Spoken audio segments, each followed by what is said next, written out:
Assalamualaikum warahmatullahi wabarakatuh. Selamat pagi, siang, sore, ataupun malam. Buat teman-teman yang sedang menonton video ini, kenalin, nama aku Elmi Wahyutriani, mahasiswa Teknik Informatika UIN Sunan Gunung Jati Bandung, kelas A. No, I think kelas nggak penting ya. Aku mahasiswa Teknik Informatika semester 4. Aku bakal menjelaskan tentang cara mudah, gimana sih cara memahami konsep dari OOP. Oke, untuk penjelasannya, mari kita mulai. Kita analogikan konsep OOP dengan pabrik mainan. Oke, kita bayangkan kalau misalkan pabrik mainan ini memproduksi berbagai jenis mainan. Contohnya, mainan mobil, mainan boneka, mainan robot, dan yang lainnya. Jadi, dengan konsep OOP, dapat membuat objek-objek yang mempresentasikan jenis mainan. Nah, tadi kan berarti kan objeknya tuh udah jadi nih. Ada objek mainan mobil, objek mainan robot, objek mainan boneka. Nah, itu objek-objeknya ya teman-teman. Jadi objek-objeknya dalam konteks pabrik mainan ini tuh jenis-jenis mainannya. Oke, udah clear ya teman-teman mengenai apa itu objek. Tadi kan kita ambil ya, objeknya itu ada mainan mobil sama mainan robot, mainan boneka. Nah, terus kita beralih ke yang namanya atribut atau disebut juga dengan properti.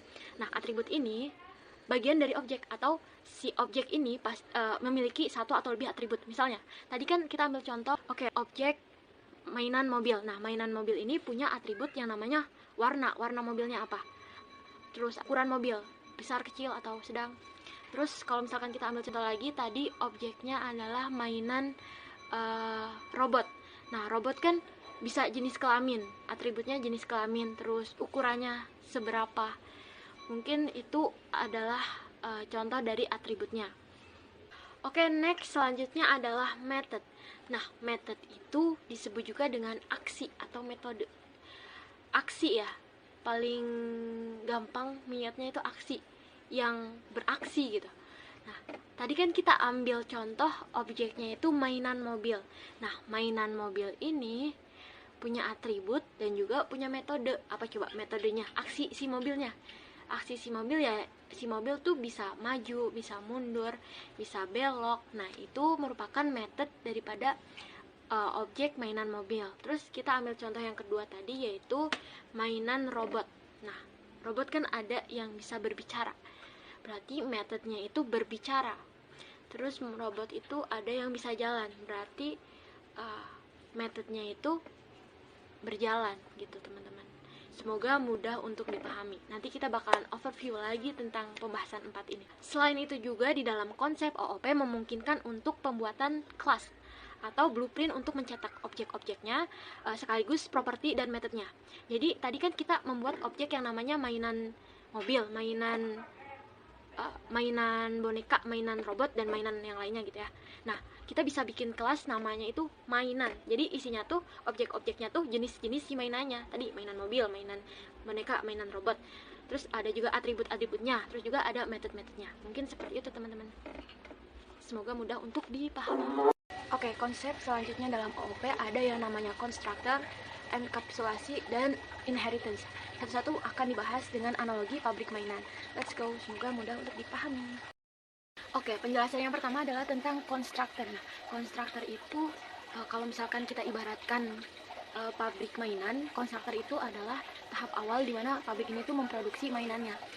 Jadi constructor akan membuat yang namanya inisialisasi untuk menetapkan jenis bahan yang akan digunakan itu apa, terus ukurannya apa, warnanya itu apa.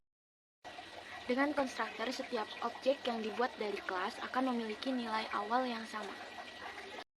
Oke, selanjutnya adalah enkapsulasi. Enkapsulasi itu konsep OOP di mana sebuah metode dan variabel yang ada di dalam sebuah kelas akan dilindungi atau disembunyikan dari akses luar kelas tersebut.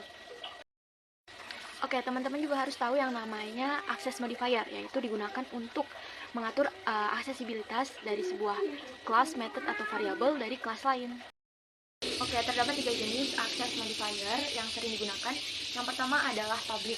Nah, kalau kita analogikan pada pabrik mainan, misal jika sebuah mesin itu diberi sebuah access modifier public, maka mesin yang lainnya tuh bisa mengakses mesin yang udah diberi access modifier public. Nah, sebagai contoh, misal ada mesin pencetak. Nah, mesin pencetak ini dikasih akses modifier public.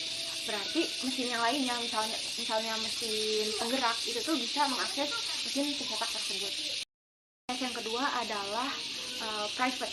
Nah, kalau private ini contohnya adalah jika sebuah bagian pabrik itu diberi akses modifier private, maka bagian tersebut hanya dapat diakses atau hanya dapat digunakan oleh bagian pabrik yang sama, bagian mesin pabrik yang sama. Oke, sebagai contohnya adalah mesin penggerak hanya dapat diakses dan hanya dapat digunakan oleh mesin pencetak. Hanya dapat digunakan oleh mesin pencetak. Nah, itu adalah contoh dari private. Jenis akses modifier yang ketiga adalah protected. Sebagai contoh adalah jika sebuah pabrik mainan ini punya subclass, namanya itu misal pabrik mainan boneka. Nah, terus kita kasih akses protected pada mesin penggerak. Berarti subclass dari pabrik mainan boneka ini juga dapat mengakses mesin penggerak tersebut. Selanjutnya adalah inheritance atau pewarisan, yaitu konsep OOP di mana sebuah kelas itu dapat mewarisi atribut atau properti dan metode dari kelas yang lainnya. Contohnya kita bakal analogikan dengan pabrik mainan. Okay? Misal kita punya kelas utama namanya tuh mainan.